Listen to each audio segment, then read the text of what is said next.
ada beberapa peran strategis yang dimainkan oleh Indonesia. Yang pertama adalah Indonesia bisa dikatakan satu-satunya negara ASEAN.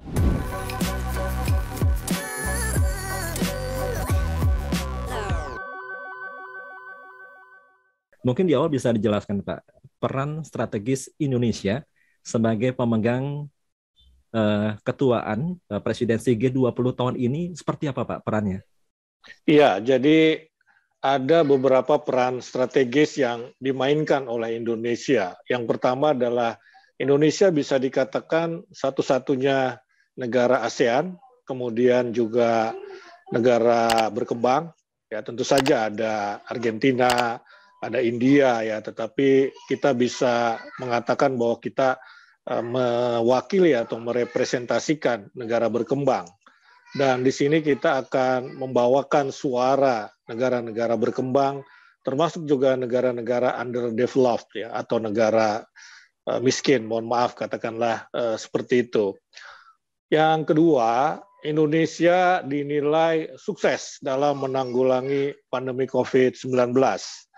Kita bisa berbagi pengalaman, di samping itu kita bisa juga mendorong dunia untuk membentuk semacam arsitektur kesehatan global yang lebih setara, ya, karena dalam konteks yang pertama tadi kita menyaksikan dan mengalami adanya ketidaksetaraan, ya, dalam bidang kesehatan dalam penanganan COVID, misalnya untuk vaksinasi negara maju sudah hampir 100% barangkali, sementara negara berkembang bahkan underdeveloped countries itu 20% pun sudah syukur alhamdulillah kalau bisa dicapai vaksinasinya.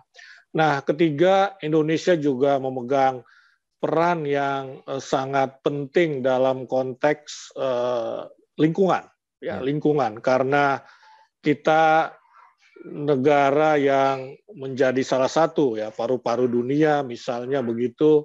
Kita juga negara yang sedang memasuki era transisi energi, ya, kita punya kebijakan rencana umum energi nasional bahwa di tahun 2025 23% bauran energi kita dipasok oleh energi baru dan terbarukan. Kemudian juga kita termasuk negara yang concern dengan digitalisasi, ya, digitalisasi bahkan ini sudah diadres oleh Presiden Jokowi 2 tahun silam, ya, bahwa kita harus melakukan transformasi energi. Nah, 4 posisi strategis Indonesia itu menjadikan presidensi G20 di Indonesia ini momentum yang sangat penting bagi Indonesia untuk menyuarakan bukan hanya Indonesia sendiri, tetapi juga negara-negara berkembang dan negara-negara